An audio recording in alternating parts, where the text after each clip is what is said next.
and welcome to Ellen Ruth Soap. I'm Ellen, and today we're making soap cupcakes. I love making these. They're so fun and cute, and I love them. So the fragrance that I'm using for the base of the cupcake, I got this from Be Scented. It's Peppermint Mocha. They had this fantastic sale going on. They have great sales. If you've never checked out Be Scented, check them out, because when they have a sale going on, it's awesome. And by the way, they are my source for laurel berry fruit oil. When I make my Aleppo soaps, they have the best price I've found. So plug for them. I'm not affiliated, just really enjoy shopping with them sometimes. That's the fragrance.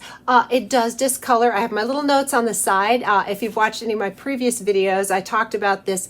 When I buy a fragrance, I look up the reviews, what the manufacturer or the seller says about it, what the reviews on it say, and I make little notes here to kind of help me, especially if it's a new fragrance that I've not used. So none means it doesn't cause acceleration, ricing, or separation. And then if it discolors, this says dark brown. So this does have a lot of vanillin, which adds to the yummy scent. This smells amazing. But it's going to discolor, and I thought that would be great for my little, the base of the cupcakes. And to go on top, I bought this little mold here at Hobby Lobby. No, where did I get this? I got this from Be Scented also. Golly, I have another mold off to the side I'm going to show you in a second. I got this from Be Scented, and they had a sale going on. So I have these poured already. This was leftover soap batter from a previous video. This is scented with twisted peppermint, and smells so good. These little snowflakes. I'm going to pop these out. So what I'm going to do is pour the cupcake bottom, do a little piping ring, and then plop my snowflake on top. These are going to be sort of chocolate peppermint snowflake cupcakes. I just thought that sounded good. I think they're going to look really pretty. My grandkids are going to love them, and I thought I'd bring you along while I make them. So when I make the base recipe here, I will probably have a little left over, and I got these at Hobby Lobby. They were such a cute, aren't those adorable? They were on their fall clearance. I just grabbed a bunch. These little owls, love them. I love owls. So if I have any leftover batter, it's going in my owl mold. And if it discolors to dark brown, that's fine, because, that's an earthy color for owls. So I have those reserved off to the side. I have my little, for the cupcakes, got these on Amazon, just a pack of little baking. They're silicone. They're wonderful.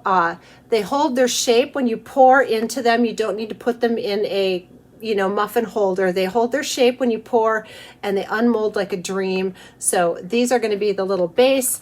I will have my piping tip, and I'm just hoping to make these decadent, pretty, wonderful. Smells good in here. I'll say that.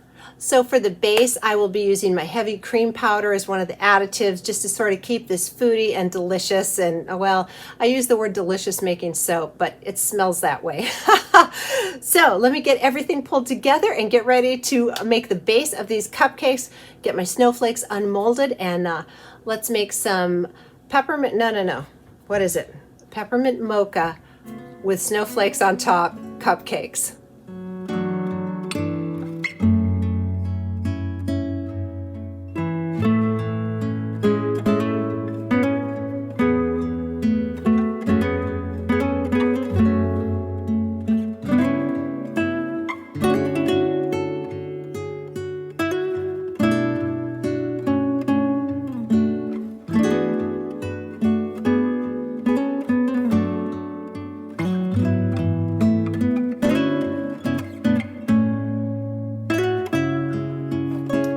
It's soap additives time, and this is a smaller batch than I normally do, so I'm only going to do 1 tablespoon of each of the additives. So half of my scoop here of the cream, and got the oats and the kaolin clay, and we'll just do half a scoop of each of these, because these are 2 tablespoon scoops that I normally do.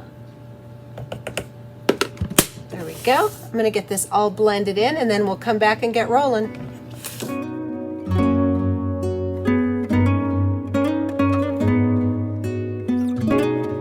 It's time to get making soap, and let me show you. I have my piping bag and just an open hole tip off to the side here. I'm going to save off about 12 ounces to do the piping, so I'll get that measured off. I've got my owls here. I've got my cupcake molds there, And here is, and I have the fragrance off to the side since I haven't worked with it before, but I'm not doing any color swirls. I'm just going to wait till I get emulsion, then I'll add the fragrance in everything. Here is my lye solution. This is distilled water that I've dissolved a teaspoon of cane sugar in. Then I put some tussa silk fibers, put the sodium hydroxide, which is the lye, over the top, and that melts the silk nice. And then it has sodium lactate to help with unmolding. That's what's going on in the magic pot.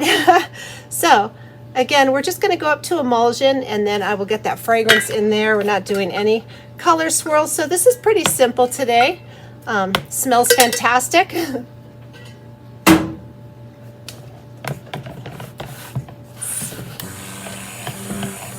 And I'm hoping that I'm pulling off enough for the frosting. I'm not doing a thick layer of frosting, just a nice little bead to adhere those snowflakes on top really well.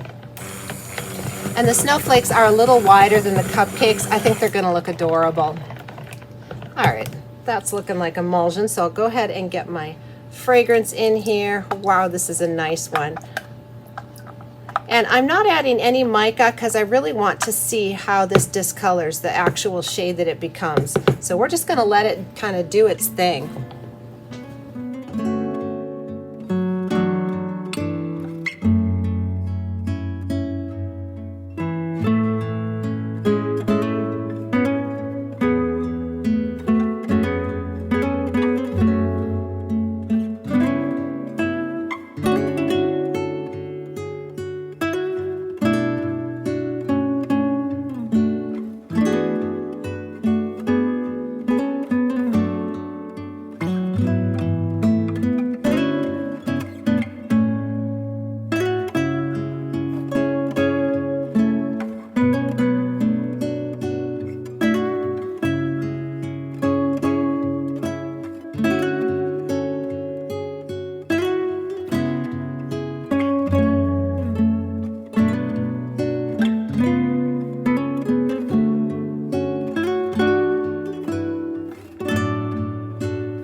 It's been about 48 hours since we got these all in the molds, and quite frankly, I'm surprised that it hasn't discolored more than this. This twisted peppermint on top is a beige color, but I just think they're so pretty. It's a creamy, like a vintage Christmas vibe. But these were supposed to go to dark brown. Now they may still do that, but I really thought they would discolor a little bit quicker than this. Now I've got to, there we go. Got to get my fingernail in there, and look how easy these unmold. And there it is. So I'm thinking this is going to discolor more. If it doesn't, it's okay. These are just so cute and they smell fantastic. But let me get the rest of these out of the mold, and then we'll get to our little owls. Actually, let me go ahead and do an owl for you right now, because why not, right? I hope these come out okay. They're so cute. All right, let's try and get even pressure underneath.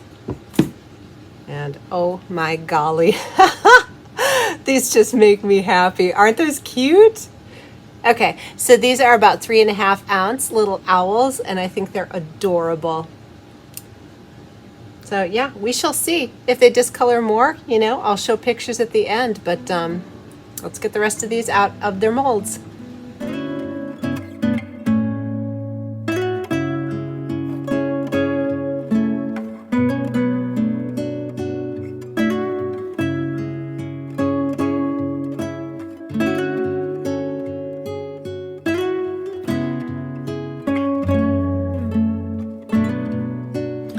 it's been about a week since I made these little snowflake cupcakes, and they're starting to discolor, but it's discoloring unevenly. I wanted to give you a look at what discoloration looks like without any extra colorants or TD in there. So you can see it sort of modeling up. It's all going to go this dark color, but it's taking a while. So let me show you. These owls are a great example. Here is about the color that it's going to end up. And this owl is in the process of changing. So it's just kind of fun to watch the discoloration happen, all the different tones. This will eventually even out, but it's taking a while, and it discolors at an uneven rate. The fragrance is well and incorporated in there, so that's not what's going on. It's just, so sometimes when you have a fragrance that has a high vanillin content, I'll still add a brown mica in there to even it out, because this can happen. So I just thought it was fascinating. So I think this is going to be the end result. We're getting there, but there's a sneak peek at the discoloration process. But when it's all said and done, these just are making me happy, and they smell so good. So good. So, all right, we're going to let it do its thing as it finishes out the cure. There it is. That's soap life.